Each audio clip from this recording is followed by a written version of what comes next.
നാം നേരത്തെ സൂചിപ്പിച്ച നമ്മുടെ സഭയുടെ മാതൃദേവാലയത്തെ മുൻപിൽ നിന്ന് നിൽക്കുമ്പോൾ അതിനോട് തൊട്ടു ചേർന്ന് വലതുവശത്തായി കാണുന്ന ഒരു ചെറിയ പള്ളിയാണ് ഹോളി സ്റ്റെപ്സ്, അല്ലെങ്കിൽ ഇറ്റാലിയൻ ഭാഷയിൽ സ്കാല സാന്ത. കോൺസ്റ്റന്റൈൻ ചക്രവർത്തിയുടെ അമ്മയായ ഹെലന ജെറൂസലേം സന്ദർശിക്കാൻ പോയ അവസരത്തിൽ അവിടെ നിന്നും കപ്പലിൽ നിരവധി റെലിക്സ് കൊണ്ടുവരികയുണ്ടായി.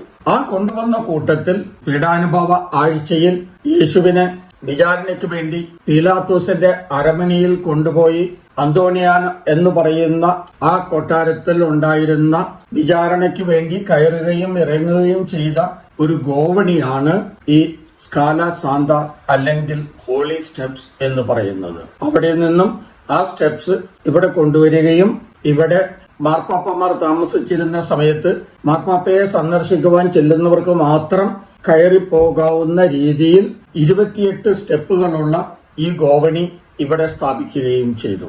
സാധാരണഗതിയിൽ വിശ്വാസികൾ ആരും തന്നെ ഈ സ്റ്റെപ്പിലൂടെ നടന്നു കയറാറില്ല. മുട്ടുകുത്തി മാത്രമാണ് കയറുക.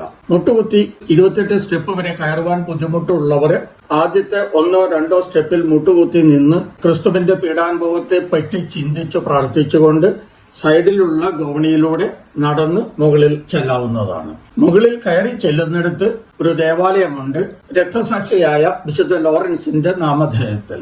അതിന്റെ ഉള്ളിലുള്ള ആ ദേവാലയത്തെയാണ് സാന്ത സാന്തോറും എന്ന് പറയുന്നത്.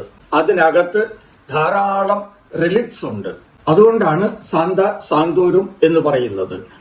1724 ബെനഡിക്ട് 13 മാർപ്പാപ്പ ഈ ഗോവണി മരം കൊണ്ട് കവർ ചെയ്യുകയുണ്ടായി.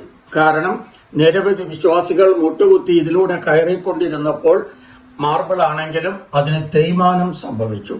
അതുകൊണ്ട് മാർപ്പാപ്പ അത് തേയ്മാനം വന്ന് പോകാതിരിക്കാൻ വേണ്ടി മരം കൊണ്ട് കവർ ചെയ്തു വെച്ചിരിക്കുന്നു.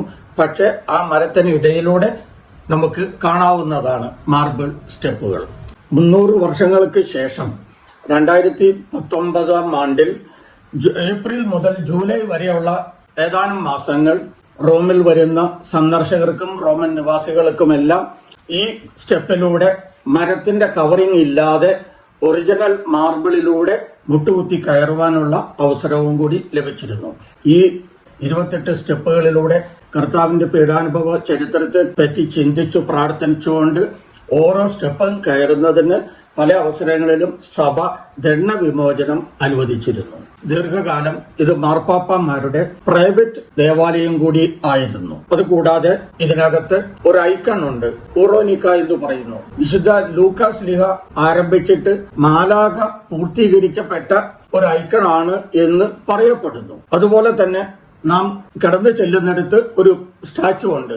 യേശുവിനെ യൂദാസ് ഒറ്റിക്കൊടുത്ത് ചുംബനം നൽകുന്നത്. ചുംബിച്ചുകൊണ്ടിരിക്കുന്ന ആ സ്റ്റാച്ചു ഉണ്ടാക്കിയത് ജാക്കോമെത്തി എന്ന് പറയുന്ന ഒരു പ്രശസ്ത ഇറ്റാലിയൻ കലാകാരനാണ്.